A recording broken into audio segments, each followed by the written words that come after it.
मैं हूं आपका होस्ट साकिब अली साजिद और मेरे साथ हैं आज मियां दाऊद एडवोकेट सीनियर। नाज़रीन, जो आज हम आपके साथ स्टोरीज शेयर करने जा रहे हैं उनमें एक जो स्टोरी है वो बम शेल है और दूसरी जो स्टोरी है वो तो पीडीएम का नमाज जनाजा है जो कल पूरे पाकिस्तान ने देखा है, उसके बारे में हम बात करेंगे। लेकिन जो बम शेल है उसके बारे में तफसीली बात तो मियां साहब से मैं पूछूंगा, वो फैक्ट्स के साथ आपको बताएंगे। उसका मुख्तसर व्यू ये है कि जो मुल्तान और डिस्ट्रिक्ट मुजफ्फरगढ़ है, इनकी जो डिस्ट्रिक्ट जुडिशरी है उसमें नॉन जुडिशल स्टाफ की जो भर्ती हुई है उसके ख़िलाफ़ मुल्तान हाई कोर्ट में 22 रिटें अब तक हो गई हैं। और रिटों का जो मुतमा नज़र है वो ये है कि ये तमाम की तमाम जो नॉन जुडिशल स्टाफ की भर्ती है ये करप्शन और पैसे लेकर की गई है और इनका जो सिरा है वो लाहौर हाई कोर्ट तक पहुंच रहा है। इसके बारे में जो बम शेल है वो तो मियां साहब ही कराएंगे, लेकिन उससे पहले मैं मियां साहब से जानना ये चाहूँगा कि मियां साहब ये जो कल पीडीएम का नमाज जनाजा पूरे पाकिस्तान ने देखा है, आप इसको किस तरह से देखते हैं? आपको पीडीएम का कोई फ्यूचर अब नज़र आता है, नहीं नज़र आता है, या आप कैसा सिनेरियो देखते हैं आगे? साकिब साहब, मुझे तो कोई नहीं फ्यूचर नज़र आता और ये पहले ही एक्सपेक्टेड था कि ये पीडीएम का इत्तेहाद जो है इसमें बहुत सारे पॉइंट्स ऐसे हैं जिसके ऊपर तमाम जमातों का इत्तेहाद नहीं हो सकेगा। मतलब नून लीग और पीपल्स पार्टी कभी भी फितरी तौर के ऊपर एक दूसरे के हमायती नहीं हो सकते और वो नहीं हुए।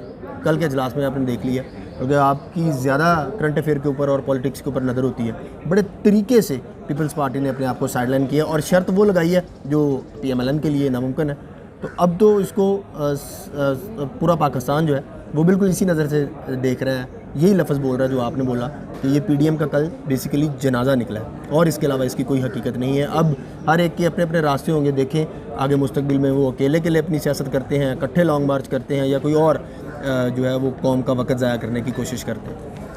ये नहीं आपका कहना है कि अगर जनरल बाजवा इमरान खान को नहीं हटाते या इमरान खान खुद अपनी हमाकतों से खाई में नहीं गिरते तो पीडीएम या अपोजिशन में अब वो हिम्मत नहीं रहेगी, वो कुछ कर सकेंगे? बिल्कुल नहीं रहेगी, ख़त्म होगी बात। अब तो कल देखें ना, कल मौलाना फजलुर रहमान जो है उन्होंने आधे मिनट का प्रेस कॉन्फ्रेंस की और उसके बाद मीडिया के सवालों के जवाब दिए बगैर चले गए। उनकी बॉडी लैंग्वेज बता रही थी कि वो बड़े डिसअपॉइंटेड है, नाराज़ है। और मौलाना फजलुर रहमान के पास तो खोने के लिए कुछ भी नहीं है ना। पीपल्स पार्टी के पास तो एक सिंध की पूरे सूबे की गवर्नमेंट है, वो क्यों अपनी गवर्नमेंट की कुर्बानी दे? बावजूद इसके जब उसको आगे से गारंटी नहीं मिल रही, गारंटी मतलब अगर एस्टैब्लिशमेंट गारंटी नहीं दे रही गवर्नमेंट को गिराने की तो गवर्नमेंट नहीं गिरेगी, चाहे 1 की बजाय 11 की बजाय इसमें 20 अपोजिशन जमातें होती तो फिर भी अगर एस्टैब्लिशमेंट जो है वो अगर हुकूमत के साथ खड़ी है तो खड़ी है, कुछ भी नहीं हो सकता। और यही उन्होंने कल उसको मैसेज दिया और बड़े टेक्निकल तरीके से उन्होंने उसको PMLN को और बाकी जमातों को अलग कर दिया। पीपल पार्टी साइड में वो मुस्तकबिल में अपनी प्रॉपर सियासत करेंगे। तो आपका क्या ख्याल है, क्या डील हुई होगी ज़रदारी की और एस्टेब्लिशमेंट की? क्या कुछ ना कुछ तो है बीच में? ये तो आने वाले वक्त में पता चलेगा ना कौन बेनिफिशरी होगा। जो बेनिफिशरी होगा उस पर लोग उंगली उठाएंगे कि ये बेसिकली डील हुई थी। अच्छा मियां साहब, आज जो आप बम शेल लेकर आए हैं और बहुत खौफनाक बम शेल है आपके पास, वो क्या है, उसकी डिटेल्स क्या हैं, उसका सिरा कहाँ से निकलता है और खुरा कहाँ जाकर ख़त्म होता है? हम जितनी अरसे से भी इस जुडिशल सिस्टम से वाबस्ता हूँ, बड़ी ही अनफॉर्चुनेट सूरत हाल रही है और देखी है कि जब भी डिस्ट्रिक्ट जुडिशरी में भर्तियों का मामला आता है ना तो जनरल लेवल के एलिगेशंस जो है ना वो लगने शुरू हो जाते हैं। अच्छा, लाहौर में तो ये बात, इसके ऊपर बहुत ज़्यादा चेक एंड बैलेंस होता है क्योंकि बड़ा शहर है, बड़े लोग होते हैं, वकला बड़े हैं, चीज़ें बड़ी हैं, तो वो फौरी तौर के ऊपर किसी भी किस्म की वायलेशन को नहीं देखने देते। लेकिन ये बड़ा अफसोसनाक हुआ मुल्तान, जनूबी पंजाब के ज़िले में, आपका भी इलाका बनता है। ये मुल्तान की डिस्ट्रिक्ट जुडिशरी में और मुजफ्फरगढ़ की डिस्ट्रिक्ट जुडिशरी में भर्तियों का इश्तिहार आया। स्टेनोग्राफर थे, सैनिटरी सुपरवाइज़र, जूनियर क्लर्क, इमाम मस्जिद, मुअज्जिन, इमाम मस्जिद भी और मुअज्जिन की भी असामी आई। यानी जिसने अजान देनी है वो भी रिश्वत दे के भर्ती हो रहा है। जी, अभी तो ये बात आगे जाके इन्वेस्टिगेट होनी है। जनरेटर, कुक, ड्राइवर, ये वो सारे, यानी कि एक ना आप ऐसा कर लें कि एक छोटी सी हाई कोर्ट या छोटी सी कोई अदालत लॉन्च करनी हो तो उसके लिए जो सारा इनिशियल स्टाफ चाहिए होता है वो सारा का सारा उसका इश्तिहार आ गया। अब उसके लिए जो लोगों को दिखाने के लिए एक कमेटियाँ बना दी गई, ठीक है, और उसका लोगों को दिखाने के लिए इम्तिहान हुआ, लोगों को दिखाने के लिए उसमें इंटरव्यू हुआ। बड़े बड़े लोगों ने, हज़ारों लोगों ने अप्लाई किया और जब उनकी फ़ाइनल लिस्टें लगनी शुरू हुई तो पता चला कि ये लिस्टें तो कहीं और से आई हैं। अब हमें नहीं पता ये लिस्टें कहाँ से आई हैं। ये तो मतलब मैं ये समझता हूँ कि जो चीफ जस्टिस पाकिस्तान, जो सुप्रीम कोर्ट रोज़ सियासतदानों को, ब्यूरोक्रेसी को, हुकूमत को शफाफियत का, जस्टिस काजी फायजी साहब जैसे लोग रोना रोते हैं, कहते हैं कि जी शफाफियत नहीं नज़र आ रही, करप्शन हो रही है। वो अपने अदारे में भी तो देखें ना क्या हो रहा है। आप यकीन करें, ये रिकॉर्ड की बात है, हमारे पास उसकी एविडेंस भी मौजूद है कि कराची का डोमिसाइल रखने वाला बंदा जो है ना, उसको मुल्तान में भर्ती कर लिया गया है। और लोगों को हम ये बताते हैं कि अदलिया के अंदर बड़ी शफाफियत है। अदलिया के अपने अदारे का ये हाल है। मुजफ्फरगढ़ में लोगों ने एहतजाज किया कि आपने जो लोग टेस्ट जिनका क्लियर है, जिनका इंटरव्यू क्लियर है, उसको आप लोग नज़रअंदाज कर रहे हैं। लेकिन जो लिस्ट ऊपर से आई है, वो कौन सी लिस्ट ऊपर से आई है, कहाँ से आई है? वो जो एडिशनल सेशन जजेस की कमेटियाँ बनाई थी, आप उनको एक हाई पावर जुडिशल कमीशन बनाएं। उसमें मियाँ सब सुना है कि हाई कोर्ट के एक जज हैं जो मुल्तान के हैं और वहाँ वो प्रैक्टिस करते रहे हैं, सिरा उन तक भी पहुँच रहा है। ये तो सर इल्ज़ामात है ना उन लोगों के, ये तो उनके इल्ज़ामात है। इन इल्ज़ामात की तहकीकात होनी चाहिए। वैसे तो मुल्तान से बहुत सारे जजेस हैं। ये तो एक जर्नल एलिगेशन है ना, और ये जर्नल लगता है एलिगेशन। नहीं, वो सुना है कि वो चीफ जस्टिस बनने की दौड़ में भी शामिल है वो मुल्तान के। नहीं, मैं इस बात को कतई इंडोज नहीं करता, लेकिन ये 2 नंबरी हुई ज़रूर है, मेरिट की वायलेशन हुई ज़रूर है। देखें, आपने इश्तिहार में लिखा, लेकिन जो chief justice Lahore high court है कासिम खान साहब, वो तो बड़े ईमानदार और स्ट्रिक्ट आदमी हैं। वो तो कहते हैं कि मैं कोई 2 नंबरी बर्दाश्त नहीं करूंगा। तो अब एहतजाज भी हुआ है, 22 रिटें भी हुई हैं, तो कासिम खान साहब का अभी तक एक्शन नज़र क्यों नहीं आ रहा? मैं आपकी इस बात को आगे लेके ना chief justice Lahore high court mister justice Mohammad Qasim Khan साहब से, मिस्टर जस्टिस सीनियर पूनी जज हैं अमीर भट्टी साहब, उनसे, और जितनी हाई कोर्ट की जो 7 सीनियर जजेस की एडमिनिस्ट्रेटिव कमेटी है, मैं उससे रिक्वेस्ट करूंगा कि आप अपने अदारे की साख को बचाने के लिए इन अपॉइंटमेंट्स के ऊपर एक हाई पावर कमीशन बनाएं, इसको इन्वेस्टिगेट करें। जिन लोगों ने इनके इंटरव्यूज़ कंडक्ट किए हैं, 2+2 बिल्कुल सीधा केस है।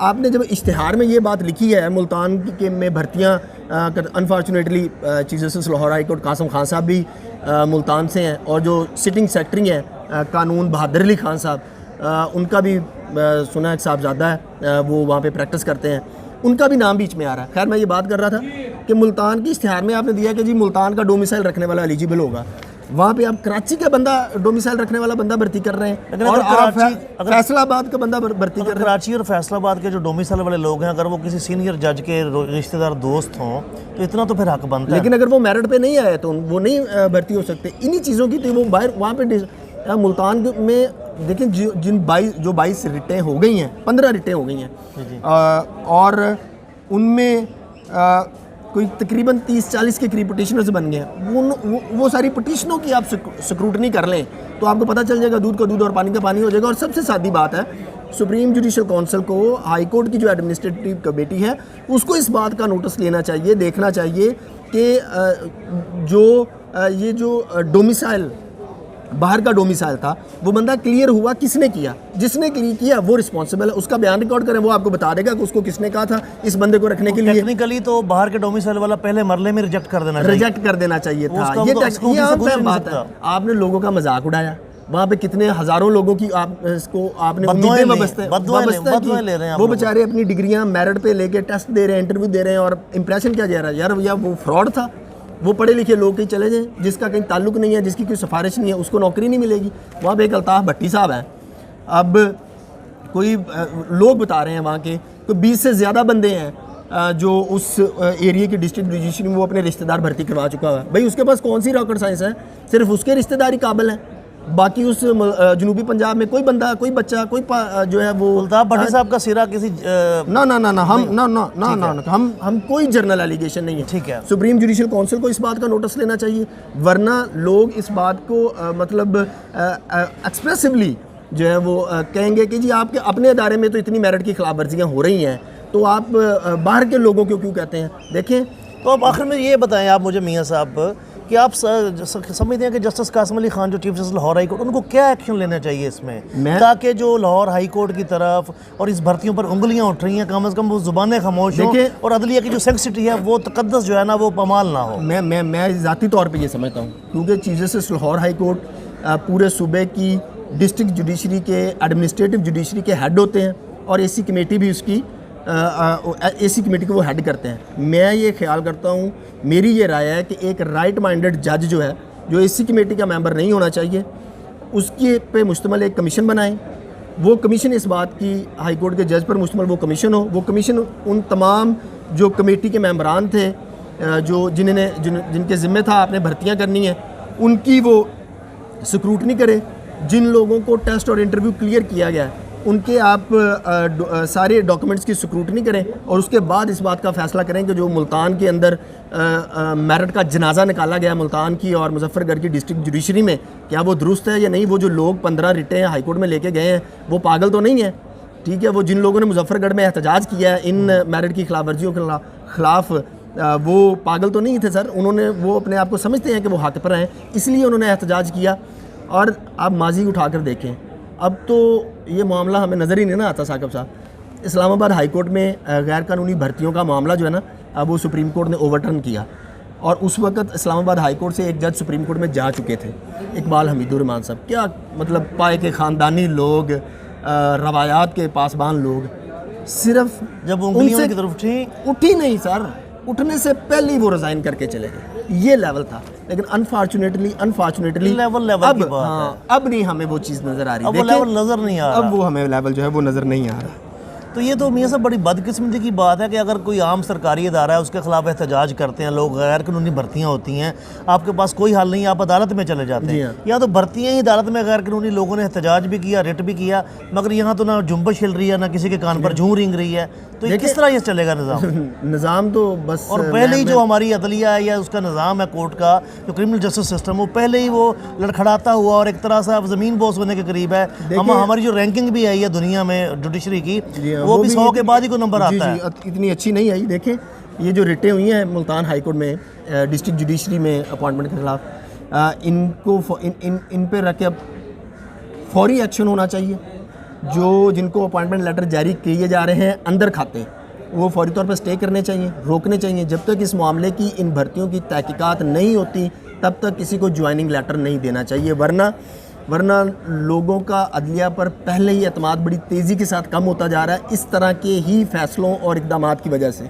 अगर ये सिलसिला कंटिन्यू करेगा, लोग प्रोटेस्ट करेंगे, एहतजाज करेंगे और अल्टीमेटली साख इसकी मुतासर होगी, हमारी जुडिशरी की साख मुतासर होगी। इसलिए इसको फौरी तौर के ऊपर जो है ना रोकना चाहिए, इसका कमीशन बनाना चाहिए, इसको स्क्रूटनाइज़ करना चाहिए। बहुत शुक्रिया मियाँ साहब। ये थे हमारे साथ मियाँ दाऊद नाजरीन, और मियाँ दाऊद ने पहले पीडीएम की बात की और जो मेन स्टोरी मियाँ दाऊद साहब आज बमशेल कराया है उनका ये मुतालबा है और ये समझते हैं कि अगर आला अदलिया ने अपनी साख बचानी है तो ये मुल्तान और मुजफ्फरगढ़ की डिस्ट्रिक्ट जुडिशरी में जो गैर कानूनी भर्ती हुई है, एसी कमेटी में जो जज ना हो हाई कोर्ट का, उस पर एक रुकनी कमीशन बनाए, वो फैक्ट फाइंड कमेटी इशू करे और तब तक किसी उम्मीदवार को ना तो अपॉइंटमेंट लेटर दिया जाए, ना किसी की ज्वाइनिंग कराई जाए, और फैक्ट फाइंडिंग कमेटी की जो रिपोर्ट है वो पूरी की पूरी पंजाब के वकला के सामने रखी जाए, अवाम के सामने रखी जाए। और मेरिट पर जिन लोगों ने, मियाँ साहब ये कह रहे हैं कि वो टेस्ट पास किया है, इंटरव्यू पास कर रहे हैं, उनको अपॉइंट किया जाए, ना कि किसी आला अदलिया के जजों को या रिश्तेदारों को या वाकफकारों को ये फैसिलिटेट किया जाए, जिससे जो अदलिया की लड़खड़ाती इमारत मज़ीद ज़मीन बोस हो जाएगी।